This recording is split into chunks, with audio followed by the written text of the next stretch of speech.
এই অনুষ্ঠান এই কমিটির সকল সদস্যবৃন্দ, আমার সামনে উপস্থিত সকল আজকের এই অনুষ্ঠানের অতিথিবৃন্দ, স্পেশালি খেলোয়াড়বৃন্দ, আসসালামু আলাইকুম। প্রথমে আমি ধন্যবাদ জানাচ্ছি, একান্তভাবে ধন্যবাদ জানাচ্ছি সেই মানুষগুলোকে,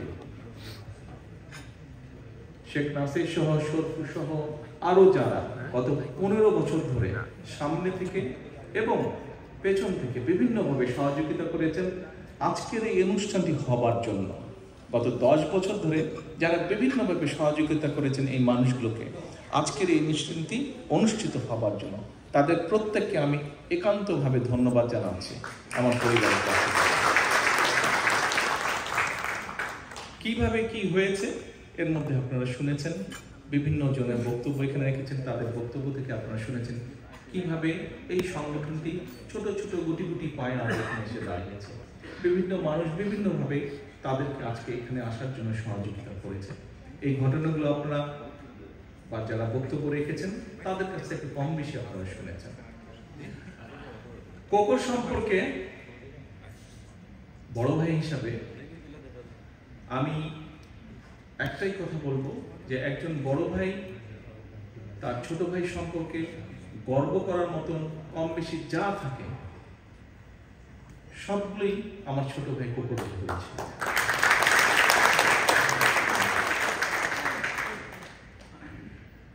কোকো একজন স্পোর্টসম্যান ছিল, একজন প্লেয়ার ছিল, একজন ক্রীড়াবিদ ছিল। আমি রাজনীতিতে সম্পৃক্ত হয়েছি, আমি একজন রাজনৈতিক কর্মী।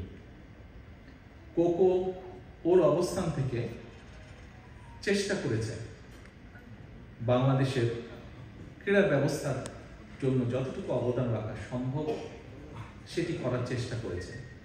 কি কি করেছে, কতটুকু করতে পেরেছে, এটি যারা বাংলাদেশে খেলেন, খেলোয়াড় আছেন, তারা বলেছেন, তারা আগেও বলেছেন, আজকেও বলেছেন, অনেকে ভবিষ্যতে তারা বলবেন। এবং যতটুকু বলেছেন আমি তাদের সকলের কাছে কৃতজ্ঞ। ততটুকু থেকে একটি জিনিস প্রমাণিত হয়, কিছু হলেও ভালো কিছু কোকো করেছে বাংলাদেশের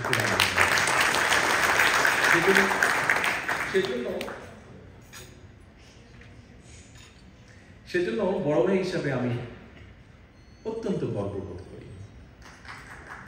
এখন আমি একজন, যেহেতু আমি একটু আগেই বলেছি আমি একজন রাজনৈতিক কর্মী, স্বাভাবিক রাজনৈতিক কর্মী হিসাবে আমি পুরো বিষয়টাকে ভিন্নভাবে একটু দেখি। একজন রাজনৈতিক কর্মী বা রাজনীতিবিদের সামনে অনেকগুলো বিষয় থাকে, যেমন ক্রীড়া থাকে, তেমন দেশের শিক্ষা ব্যবস্থার বিষয়ে কোনো চিন্তা থাকে, তেমন দেশের মানুষের কর্মসংস্থানের ব্যাপারে চিন্তা থাকে, ঠিক তেমনইভাবে দেশের মানুষের স্বাস্থ্যের ব্যাপারে চিন্তা থাকে, বিভিন্ন রকম বিষয় থাকে যে বিষয়গুলো নিয়ে একজন পলিটিশিয়ান অথবা একজন রাজনৈতিক কর্মী বিভিন্ন মানুষের সাথে আলোচনা করে, চিন্তা ভাবনা করে। আজকের এই অনুষ্ঠানটি যেহেতু খেলাধুলাকে নিয়ে, এই অনুষ্ঠানটি যেহেতু কোকোকে নিয়ে, এই অনুষ্ঠানটি যেহেতু ক্রীড়া অঙ্গনকে নিয়ে, এখানে যেহেতু ক্রীড়াবিদ অনেকে উপস্থিত আছেন, খেলোয়াড় উপস্থিত আছেন, যদিও এর বাইরে কিছু রাজনৈতিক কর্মী এখানে উপস্থিত আছেন, আমার মনে হয় মোটামুটি সমান সমান বোধহয় হবে ঘরের মধ্যে যারা আছেন। তো আমি আপনাদের সামনে আজকে আমার কিছু চিন্তা শেয়ার করব, যেই চিন্তাগুলো কম বেশি এর ভিতরে আমি শেয়ার করেছি।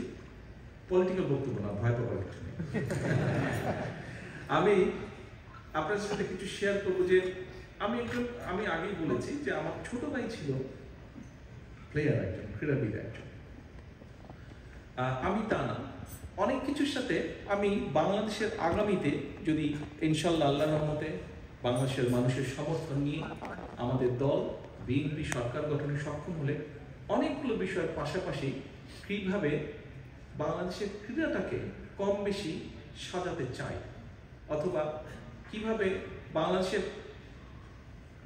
আগামী ভবিষ্যৎ প্রজন্ম যারা, তাদের ভিতর থেকে খেলোয়াড় বের করে নিয়ে আসতে চাই, বিভিন্ন ডিফারেন্ট স্পোর্টসের খেলোয়াড়কে বের করে নিয়ে আসতে চাই, এটা সম্পর্কে খুব সংক্ষেপে আপনাদের সামনে তুলে ধরতে চাই।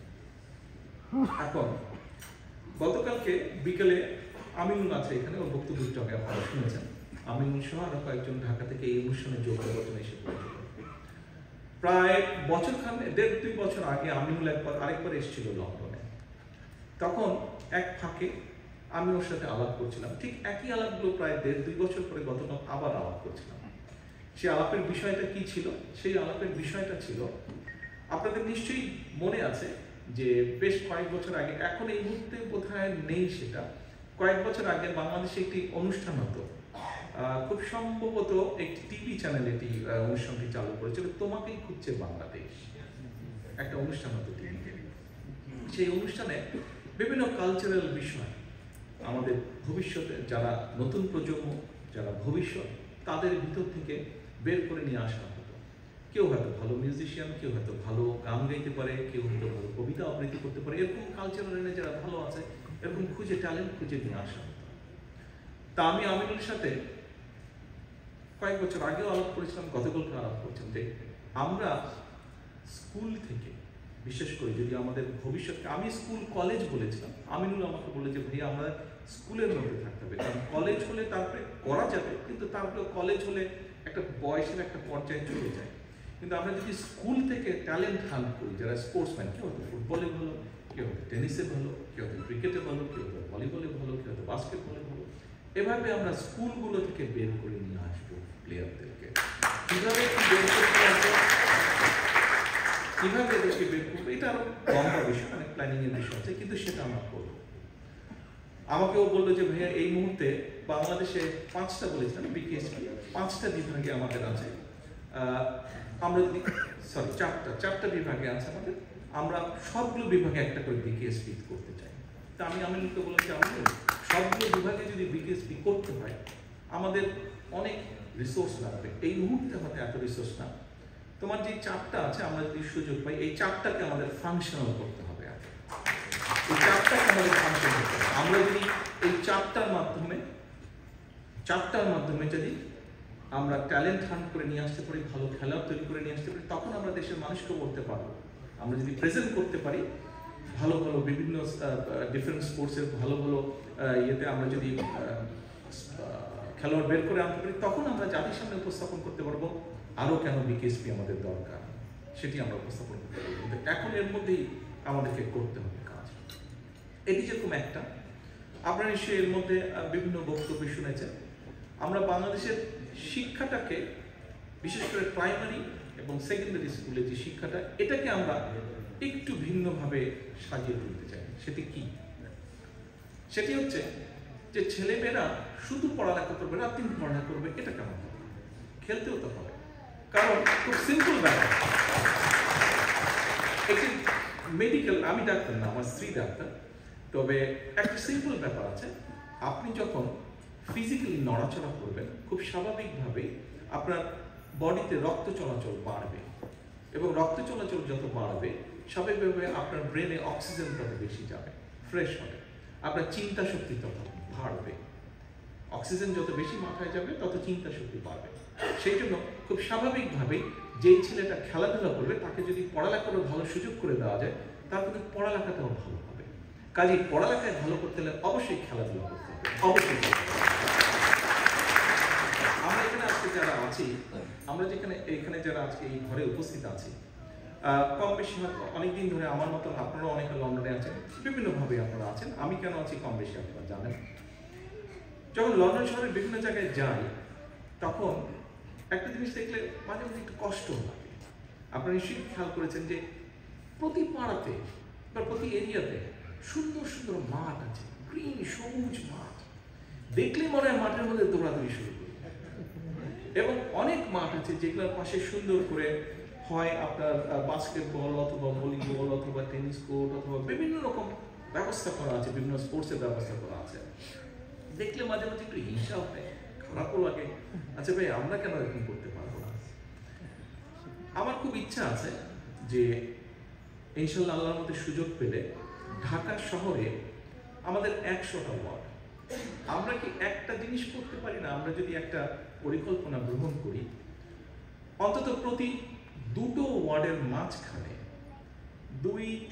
3 থেকে 4 বিঘা একটা জায়গা যদি আমরা বের করে নিই, একটা সবুজ জায়গা, সেখানে বাচ্চারা খেলবে, মুরব্বীরা বয়স্করা যারা আছেন যাদের প্রয়োজন তারা সেখানে হাঁটবেন, অর্থাৎ মানুষ সেখানে চারিদিকে, এখানকার মাঠগুলো আপনারা দেখেছেন যে বিভিন্ন, এই যেটা বললাম বিভিন্ন এলাকা আছে যে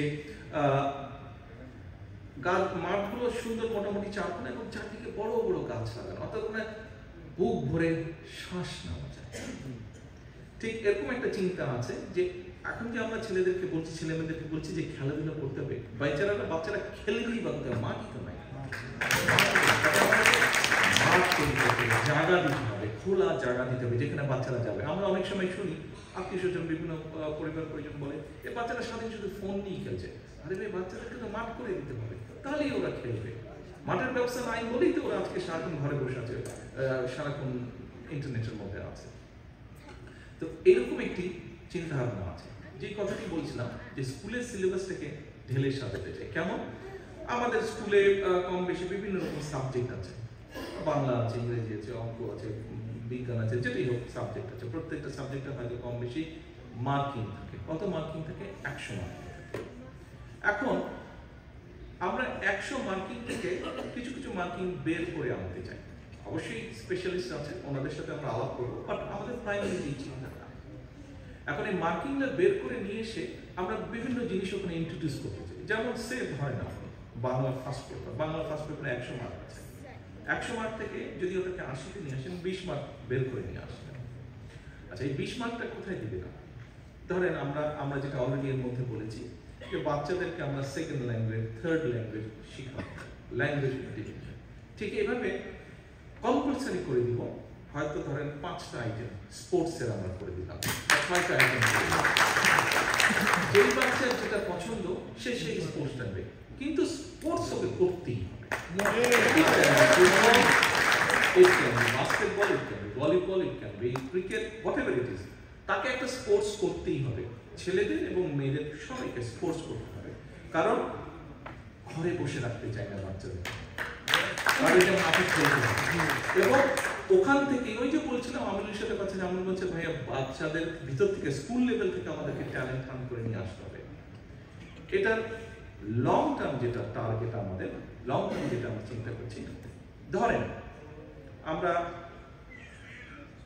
তত্ত্বাবধায়ক সরকারের কাছে ডিমান্ড করেছি ডিসেম্বরের মধ্যে নির্বাচন দিতে হবে। দেশের মানুষ নির্বাচন চায়। যে নির্বাচনের জন্য গত 15 বছর আমরা আন্দোলন সংগ্রাম করি, যে নির্বাচনের জন্য আমরা যারা বিএনপি করি, এখানে আমাদের বহু নেতাকর্মী সহকর্মীকে আমরা হারিয়েছি, খুনের শিকার হয়েছে। এই যে আমাদের এখানে খোকন বসে ওই গুম ছিল 6 মাস গুম ছিল, ওদের বহু সহকর্মী আছে আমাদের, ওকে আল্লাহ আমাদের পেয়েছি, অনেককে আমরা পাইনি। কিন্তু কেন এই যে এই গুম খুন হত্যার শিকার হাজারো মানুষ গুম হয়েছে, বিএনপির হয়েছে, বিএনপির বাইরে অন্যান্য রাজনৈতিক দল হয়েছে, সাধারণ মানুষ হয়েছে, সাংবাদিকরা হয়েছে, কেন হয়েছে? একটি, সেটি হচ্ছে রাজনৈতিক অধিকার, মানুষের রাজনৈতিক অধিকার প্রতিষ্ঠার জন্য। তো এই যে মানুষের রাজনৈতিক অধিকার প্রতিষ্ঠা, এই রাজনৈতিক অধিকার প্রতিষ্ঠার মাধ্যমে আমরা এমন একটা সরকার প্রতিষ্ঠা করতে চাই যেই সরকার মানুষের কল্যাণে কাজ করবে, যেই সরকার মানুষের কল্যাণে কাজ করবে। আজকে আমরা ইনশাল্লাহ আগামী দিনে বিএনপি সরকার গঠন করতে পারলে, ধরেন আমরা যে ডিসেম্বরের মধ্যে নির্বাচন দাবি করছি, ডিসেম্বরে যদি নির্বাচন ইনশাল্লাহ হয়, এই সরকার এই ইন্টারিম গভর্নমেন্ট নির্বাচন দিলে পরে, অথবা যেই টাইমই তারা বলছে, যদিও আমরা চাইছি ডিসেম্বরের মধ্যে নির্বাচন হয়ে গেলে, তাহলে 26 সাল, তাহলে নেক্সট অলিম্পিক কবে হচ্ছে? নেক্সট অলিম্পিক কবে হচ্ছে? 27, 28 হয়তো আমরা পাবো, কিন্তু তারপরে আমাদের হাতে 4 বছর সময় থাকবে, 28 থেকে থেকে। তাহলে এইদিকে 2 বছর, ওইদিকে 4 বছর, 6 বছর। আমরা তো কয়েকটা স্পোর্টস বাছাই করে নিব। এই কয়েকটা স্পোর্টসে নেক্সট 6 বছর আমরা এক্সারসাইজ দেবো, সব রকম ভাবে আমরা করবো, যাতে আরো ইন্টারন্যাশনাল যেটা গেম আছে সেগুলোকে আমরা টার্গেট করবো। টার্গেট করার মাধ্যমে আমরা যাদেরকে বেছে বের করে নিয়ে আসবো, ওই যে স্কুল লেভেল থেকে বিভিন্নভাবে বিভিন্ন জেলা থানা সব জায়গা থেকে যাদেরকে বের করে নিয়ে আসবো, 6 বছর, নেক্সট 6 বছর এদের সব রকমের ব্যবস্থা আমরা করবো। তাদের কাজ একটাই হবে, সারাদিন খেলা খেলা। অর্থাৎ ওদেরকে দেশের জন্য একটা সুনাম বয়ে নিয়ে আসতে হবে, এবং যেহেতু তারা দেশের জন্য সুনাম বয়ে নিয়ে আসবে, সেই জন্য দেশের এবং বিশেষ করে একটা সেই সময় যে সরকারটা থাকবে, সেই সরকারের দায়িত্ব হচ্ছে ওদের সব রকমের দেখভাল করতে হবে। যেমন কিছুদিন আগের ঘটনা, এটি নিয়ে গতকালকে আমরা আলাপ করছিলাম। ওয়েট লিফটিং এর প্রতিযোগিতা হচ্ছিল বাংলাদেশে। তো ওয়েট লিফটিং এ যে মানুষটি জিতেছিল তাকে সেই ইনস্টিটিউশন একটা গিফট দিয়েছে। গিফট হচ্ছে একটা ব্লেন্ডার দিয়েছে। মানে সেই ব্লেন্ডিং এর মধ্যে জুস বানিয়ে খাবে যাতে আরো স্বাভাবিকভাবে যেই মানুষটা কষ্ট করে 3 বছর প্রিপারেশন নিয়ে ওই জায়গায় এসেছে এবং জিতেছে, বাস্তবতা যেটা বিচার সেটা হচ্ছে যে তাকে তো ওটার পাশাপাশি কাজও করতে হয়েছে। অর্থাৎ তার ফ্যামিলি নিশ্চয়ই আছে, সেই ফ্যামিলিটাকে চালানোর জন্য তাকে তো নিশ্চয়ই কাজ করতে হয়েছে, যেখান থেকে তার ইনকাম আসবে। কিন্তু আমরা যদি এই ব্যবস্থাটা করতে পারি যে ঠিক আছে, ও 3 বছর 4 বছর 5 বছর এই যে ও ট্রেনিংটা করবে, এই যে কম্পিটিশনের জন্য রেডি হবে, এই 3 বছর হোক 4 বছর হোক 5 বছর হোক, এই সময় যে তার যে ফাইন্যান্সিয়াল সাপোর্টটা দরকার সেটি রাষ্ট্র তাকে দিবে। সেটি ক্রিকেটের ক্ষেত্রে হতে পারে, সেটি ফুটবলের ক্ষেত্রে, অর্থাৎ আমরা যাদেরকে বাছাই করে নিব যারা দেশকে রিপ্রেজেন্ট করবে ইন্টারন্যাশনাল এরিনাতে, যারা দেশকে রিপ্রেজেন্ট করবে, তাদের সকল দায় দায়িত্ব রাষ্ট্র নেবে, একটা সার্টেন টাইম পর্যন্ত রাষ্ট্র নেবে। এই হচ্ছে মোটামুটি ভাবে ক্রীড়া নিয়ে, খেলা নিয়ে, ক্রীড়া জগৎ নিয়ে আমাদের দল বিএনপি আমাদের ভবিষ্যৎ চিন্তা ভাবনা। আমরা চাই, এখন যেরকম বাংলাদেশকে অনেক মানুষ চিনে বিদেশে, সারা পৃথিবীতে কিভাবে চিনে? ক্রিকেট কথা বললেই বাংলাদেশকে চিনে। আমরা তো আশা করতে পারি, আমরা তো চিন্তা করতে পারি, আমরা তো প্ল্যান করতে পারি, ঠিক আছে ক্রিকেট দিয়ে বাংলাদেশ চিনছে, এটাকে আমরা এগিয়ে নিয়ে যাবো ইনশাল্লাহ। ভলিবল হোক, বাস্কেটবল হোক, অন্য যে কোনো স্পোর্টস হোক, সাইক্লিং হোক, রেসলিং হোক, ওগুলো দিয়েও বাংলাদেশকে চিনবে। শুধু একটা দিয়ে চিনবে কেন, আরো অনেক কিছু দিয়ে বাংলাদেশকে চিনবে। কাজেই ওইরকম একটা কিছু আমরা করতে চাই। কতটুকু পারবো জানি না, বাট আমি মনে করি আমরা যদি পরিকল্পনা নিয়ে, আমরা যদি নেমে পড়ি কাজে, আমরা যদি চেষ্টা করি, 100% না হলেও 60% 70% তো নিশ্চয়ই ইনশাআল্লাহ পারবো। কাজেই আসুন, আমরা আন্দোলন করেছি, আমরা সংগ্রাম করেছি, বাংলাদেশের বহু মানুষ, রাজনৈতিক হোক অরাজনৈতিক হোক, বহু মানুষ তাদের জীবনটা পর্যন্ত দিয়ে দিয়েছে। কেন দিয়েছে? রাজনৈতিক অধিকার প্রতিষ্ঠার জন্য, দিয়েছে একটি দেশে মানুষ স্বাভাবিকভাবে যা যা প্রত্যাশা করে সেই বিষয়গুলো যাতে দেশে সংগঠিত হয়, তার জন্য জীবন দিয়েছে। যে মানুষগুলো জীবন দিয়েছে, যারা চলে গিয়েছে আমাদেরকে ছেড়ে, আসুন আমরা আন্দোলন করেছি, সংগ্রাম করেছি, এখন হচ্ছে দেশ গড়া পাওয়া। সামনে আমাদের সেই সুযোগটা আছে। আজকে আপনারা যারা এই ঘরে আছেন, যারা এই ঘরে নেই, সামনে অনেক ক্যামেরা দেখতে পাচ্ছি, নিশ্চয়ই অনলাইনে অনেকে কানেক্টেড আছেন, ক্যামেরাম্যান, বিভিন্ন মিডিয়ার ক্যামেরাম্যান দেখছি, হয়তো টিভিতে যাবে, বিভিন্ন জায়গায় যাবে, নিউজ, অনেকেই আমার কথা শুনতে পাবেন, দেখতে পাবেন।